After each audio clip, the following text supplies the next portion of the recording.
Mengamankan sistem informasi. Pada umumnya, pengamanan dapat dikategorikan menjadi dua jenis. Ada pencegahan atau preventif atau pengobatan atau recovery. Usaha pencegahan dilakukan agar sistem informasi tidak memiliki lubang keamanan. Sementara usaha pengobatan dilakukan apabila lubang keamanan sudah dieksploitasi. Pengamanan sistem informasi dapat dilakukan melalui beberapa layer yang berbeda. Misalnya di layer transport dapat digunakan Secure Socket Layer atau SSL. Metode ini umum digunakan untuk server web. Secara fisik, sistem Anda juga diamankan dengan menggunakan firewall yang memisahkan sistem Anda dengan internet. Penggunaan teknik enkripsi dapat dilakukan di tingkat aplikasi sehingga data-data Anda atau email Anda tidak dapat dibaca oleh orang yang tidak berhak.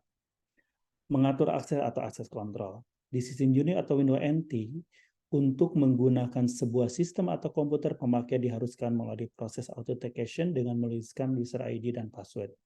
Informasi yang diberikan ini dibandingkan dengan user ID dan password yang berada di sistem. Apabila keduanya valid, pemakai yang bersangkutan diperbolehkan menggunakan sistem. Apabila ada yang salah, pemakai tidak dapat menggunakan sistem. Informasi tentang kesalahan ini biasanya dicatat dalam berkas log. Besarnya informasi yang dicatat bergantung kepada konfigurasi dari sistem setempat. Misalnya, ada yang menuliskan informasi apabila pemakai memasukkan user ID dan password yang salah sebanyak 3 kali. Ada juga yang langsung menuliskan informasi ke dalam berkas log meskipun baru 1 kali salah. Informasi tentang waktu kejadian juga dicatat. Selain itu juga asal hubungan atau connection juga dicatat sehingga administrator dapat memeriksa keabsahan hubungan. Setelah proses authentication, pemakai diberikan akses sesuai dengan level yang dimilikinya melalui sebuah akses kontrol. Akses kontrol ini biasanya dilakukan dengan mengelompokkan pemakai dalam grup. Ada grup yang berstatus pemakai biasa, ada tamu, dan ada juga administrator atau super user yang memiliki kemampuan lebih dari grup lainnya. Pengelompokan ini disesuaikan dengan kebutuhan dari pengguna sistem Anda. Di lingkungan kampus mungkin ada kelompok mahasiswa, staf, karyawan, dan administrator. Sementara itu di lingkungan bisnis mungkin ada kelompok finance, engineer, marketing, dan seterusnya. Password di sistem Unix. Akses ke sistem Unix menggunakan password yang biasanya disimpan dalam berkas etc password. Di dalam berkas ini disimpan nama, user ID, password, dan informasi lain yang digunakan oleh bermacam-macam program. Contoh isi berkas password dapat dilihat seperti ini, misalnya ada di tabel 4 penjelasan contoh isi berkas password. Ada nama, password, UID, JID, nama lengkap, home directory, dan sel dan pemakai.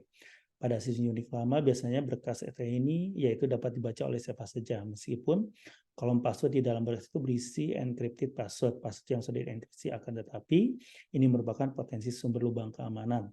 Seorang pemakai yang nakal dapat mengambil berkas ini karena readable, misalnya mendownload berkas ini ke komputer di rumahnya atau mengirimkan berkas ini kepada kawannya. Ada program tertentu yang dapat digunakan untuk mengucap password tersebut. Contoh programnya adalah Crack untuk Unix, Viper untuk VerScript, dan Cracklejack untuk DOS. Shadow password, salah satu cara untuk mempersulit pengacau untuk mendapatkan berkas yang berisi password meskipun terenkripsi adalah dengan menggunakan shadow password. Mekanisme ini menggunakan berkas etc shadow untuk menyimpan encrypted password, sementara kolom password di berkas etc password berisi karakter X. Berkas etc password tidak dapat dibaca secara langsung oleh pemakai biasa. Memilih password. Berikut adalah daftar hal yang sebaiknya tidak digunakan sebagai password. Contoh nama Anda, nama istri atau suami Anda, nama anak ataupun nama kawan, nama komputer yang Anda gunakan, nomor telepon atau plat nomor kendaraan Anda, tanggal lahir, alamat rumah, nama tempat terkenal, dan yang lainnya. Menutup servis yang tidak digunakan. Seringkali sistem perangkat keras atau perangkat lunak diberikan dengan beberapa servis dijalankan sebagai default. Sebagai contoh pada sistem Unix, servis-servis berikut sering dipasang dari vendornya. Finger, Telnet, FTP, SMTP, POP, dan Echo, dan yang lainnya. Servis tersebut tidak semuanya dibutuhkan. Untuk mengamankan sistem, servis yang tidak diperlukan di server komputer tersebut sebaiknya dimatikan. Sudah banyak kasus yang menunjukkan abuse dari servis tersebut atau lubang keamanan dalam servis tersebut, akan tetapi sang administrator tidak menyadari bahwa servis tersebut dijalankan di komputernya. Servis di sistem Unix ada yang dijalankan dari init dan ada yang dijalankan sebagai daemon. Untuk menantikan servis yang dijalankan dengan menggunakan fasilitas init, periksa berkas etc init di configuration-nya, matikan servis yang tidak digunakan dengan memberikan tanda komentar atau hashtag dan memberitahu init untuk membaca berkas konfigurasinya dengan memberikan signal SUP kepada PID dari proses init. Memasang proteksi. Untuk lebih meningkatkan keamanan informasi, proteksi dapat ditambahkan. Proteksi ini dapat berupa filter secara umum dan lebih spesifik adalah firewall. Filter dapat digunakan untuk memfilter email, informasi, akses, atau bahkan dalam level paketnya itu sendiri. Sebagai contoh, di sisi Unix ada paket program TCP wrapper yang dapat digunakan untuk membatasi akses kepada servis atau aplikasi tertentu. Misalnya, servis untuk telnet dapat dibatasi untuk sistem yang memiliki nomor IP tertentu atau memiliki domain tertentu. Sementara firewall dapat digunakan untuk memfilter secara umum. Untuk mengetahui server Anda menggunakan TCP wrapper atau tidak, periksa isi berkas etc inet di configuration. Biasanya TCP wrapper dirakit menjadi TCPD apabila servis di server Anda misalnya telnet atau FTP dijalankan mulai TCPD, maka server Anda menggunakan TCP wrapper. Biasanya konfigurasi TCP wrapper diletakkan di berkas etc host allow dan etc host deny. Firewall. Nah, firewall merupakan sebuah perangkat yang diletakkan antara internet dengan jaringan internal. Informasi yang keluar atau masuk harus melalui firewall ini. Tujuan utama dari firewall adalah untuk menjaga VPN agar akses ke dalam maupun keluar dari orang yang tidak berwenang tidak dapat dilakukan. Konfigurasi dari firewall bergantung kepada kebijaksanaan dari organisasi yang bersangkutan yang dapat dibagi menjadi dua jenis. Apa yang tidak diperbolehkan secara eksplisit dianggap tidak diperbolehkan, apa yang tidak dilarang secara eksplisit dianggap diperbolehkan. Firewall bekerja dengan mengamati paket IP Internet Protocol yang melewatinya. Berdasarkan konfigurasi dari firewall, maka akses dapat diatur berdasarkan IP address, port, dan arah informasi. Detail dari konfigurasi bergantung kepada masing-masing firewall.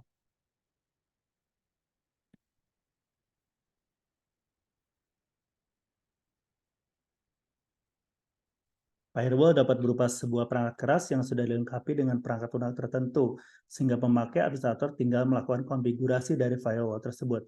Firewall dapat berupa perangkat lunak yang ditambahkan kepada sebuah server, baik Unix maupun Windows NT, yang dikonfigurasi menjadi firewall. Dalam hal ini, sebetulnya perangkat komputer dengan prosesor Intel 80486 sudah cukup untuk menjadi firewall yang sederhana.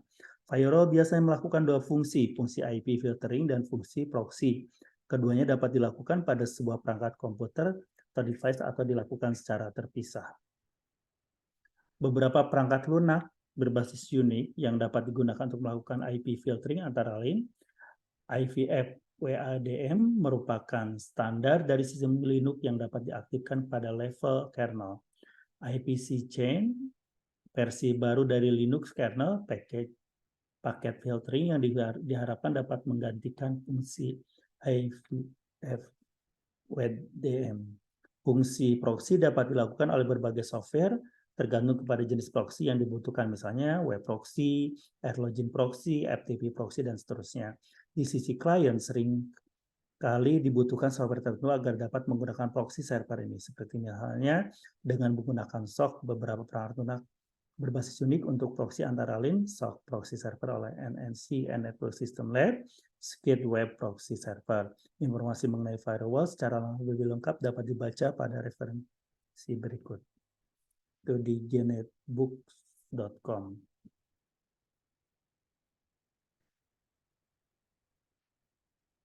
Satu hal yang perlu diingat bahwa adanya firewall bukan menjadi jaminan bahwa jaringan dapat diamankan 100%.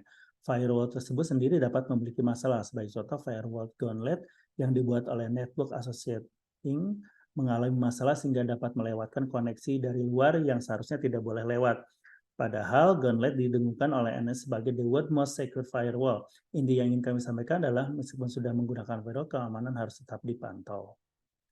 Pemantau adanya serangan berkaitan dengan Sistem pemantau atau monitoring system digunakan untuk mengetahui adanya tamu tak diundang atau intruder atau adanya serangan atau attack. Nama lain dari sistem ini adalah intruder detection system. Sistem ini dapat memberitahu administrator melalui email maupun melalui mekanisme lain, seperti melalui pager. Ada berbagai cara untuk memantau adanya intruder. Ada yang bersifat aktif, pasif, IDS cara yang pasif, misalnya dengan memonitor log file, contohnya software IDS antara lain, Autobus mendeteksi problem dengan monitoring log file. Courtney Sentry mendeteksi probing dengan monitor paket yang lalu lalang. Proxy ini bahkan dapat memasukkan IP penyerang dalam filter TCP refer. Ada pseudo dari Sun, ada Snot mendeteksi pola pattern pada paket yang lewat. Pola-pola yang harus di dalam library yang dikumulasi sesuai dengan kebutuhan. Pemantauan integritas sistem dijalankan secara berkala untuk menguji integritas sistem. Salah satu contohnya program yang digunakan di sistem Unix, itu program Tripwire, yang digunakan untuk memantau adanya perubahan pada berkas. Prefer dijalankan dan membuat database mengenai berkas atau direktori yang ingin kita amati beserta signature dari berkas tersebut. Signature berisi informasi mengenai besarnya berkas, kapan dibuatnya, pemiliknya, hasil. Checksum atau hash misalnya dengan menggunakan program MD5, apabila ada perubahan pada berkas tersebut, maka keluaran dari hash function akan berbeda dengan yang ada di database sehingga ketahuan adanya perubahan.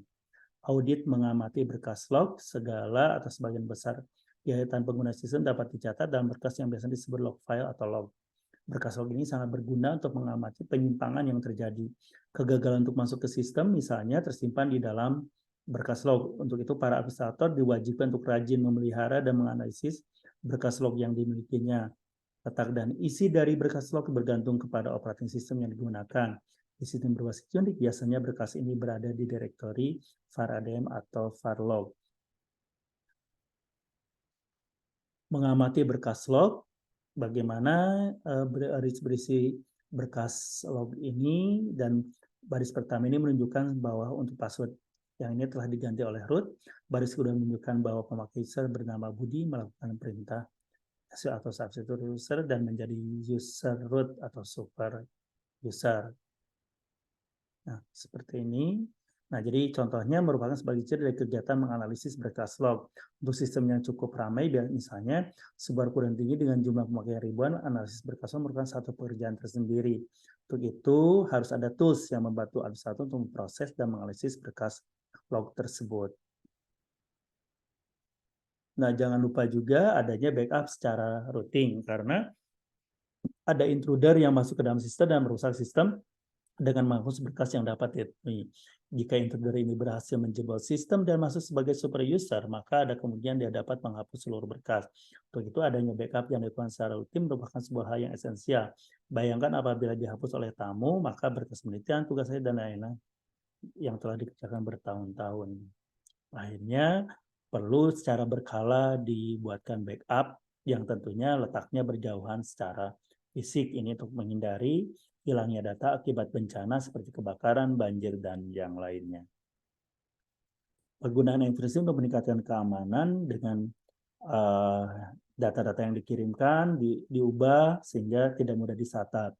Banyak website di internet yang masih menggunakan plain text untuk authentication, seperti penggunaan pasangan user ID dan password. Informasi ini dapat dilihat dengan mudah oleh program penyadap atau pengendus atau sniper. Contoh servis yang menggunakan plain text antara lain akses jarak jauh dengan menggunakan telnet dan air login, transfer file dengan menggunakan FTP, akses email melalui POP3 dan IMAP4, berkirim email melalui SMTP, dan akses melalui HTTP. Penggunaan enkripsi untuk remote access, misalnya melalui SSH sebagai pengganti telnet atau roaming. Telnet atau remote login digunakan untuk mengakses sebuah remote site atau komputer melalui sebuah jaringan komputer. Akses ini dilakukan dengan menggunakan hubungan TCP/IP dengan menggunakan user ID dan password. Informasi tentang user ID dan password dikirimkan melalui jaringan komputer secara terbuka. Akibatnya ada kemungkinan seorang yang nakal mulai sniffing dan mengumpulkan informasi tentang pasangan user ID dan password ini.